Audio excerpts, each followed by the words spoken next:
Tentunya belum lepas dari ingatan kita kasus pembobolan dana nasabah sebesar 17 miliar rupiah yang dilakukan oleh seorang senior manager relation Citibank.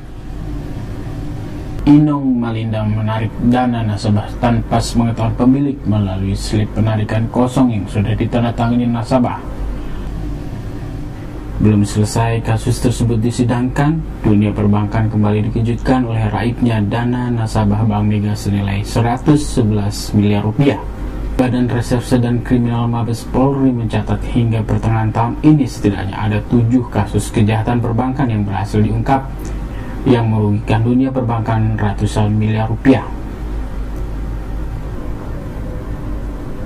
Akhir Januari 2011, Bank Internasional Indonesia mengalami kerugian total 3,6 miliar rupiah setelah seorang account officer bank tersebut cabang Pangeran Jayakarta memberikan kredit dengan dokumen dan jaminan fiktif. Awal Februari 2011, pencairan deposito nasabah Bank Mandiri tanpa sepengetahuan pemiliknya. Modusnya memalsukan tanda tangan formulir penarikan, kemudian ditransfer ke rekening tersangka. Bank Mandiri menderita kerugian 18 miliar rupiah. Di bulan ini juga terjadi penggelapan dana nasabah yang dilakukan oleh Kepala Operasional Bank Penin Cabang Metro Sunter. Kerugian ditaksir 2,5 miliar rupiah. Awal Maret, deposito milik nasabah Bank Perkreditan Rakyat Pundi Arta Sejahtera tanpa sepengetahuan pemiliknya dicairkan oleh direksi bank tersebut. Total kerugian mencapai 6 miliar rupiah. Di bulan yang sama, Bank Danamon menderita kerugian 1,9 miliar rupiah dan 110 dolar Amerika Serikat dalam kasus penarikan uang kas berulang-ulang oleh petugas teller bank tersebut. Akhir Maret, Relationship Manager Citigold Citibank Inong Malindang menarik dana nasabah tanpa sepengetahuan pemilik melalui slip penarikan kosong yang sudah ditandatangani nasabah.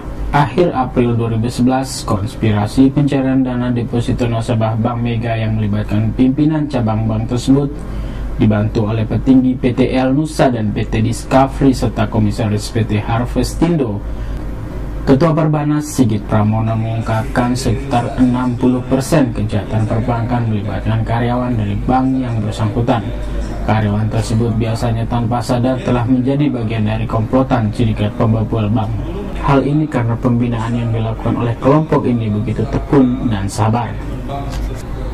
Sigit menambahkan, komplotan tersebut pada mulanya hanya akan meminta bantuan sederhana seperti mendahulukan proses administrasi, padahal sebenarnya sindikat itu telah melakukan pembobolan bank.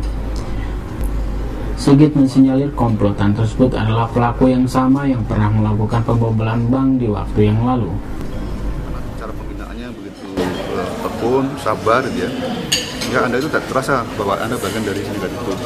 Sehingga ketika diperlukan, mungkin hanya sikap permintaannya tolong dong ini didulukan atau nggak pakai perlu proses apa gitu ya. Cuma minta tolong gitu aja, tapi nggak tahunya begitu dibiarkan uang lewat dipindah misalkan begitu.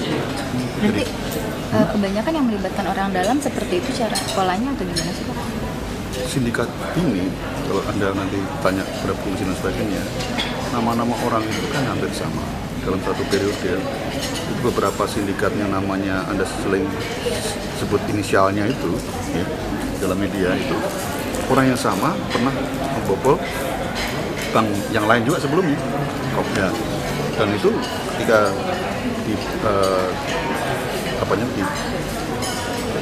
dilakukan penyelidikan yang lebih mendalam, orang dalam yang terlibat selalu memang dibinanya lama sampai dia nggak sadar tadi. Ini temuannya baru atau memang sudah lama sih? Udah tahu, polisi juga udah tahu, semua bank juga udah tahu, tapi yang tadi saya katakan kan kita nggak bisa mencegah kalau dia membina. Gimana kalau pegawai kita diajak orang untuk jalan karaoke, main klub, masa kita harus curiga terus? Nggak bisa.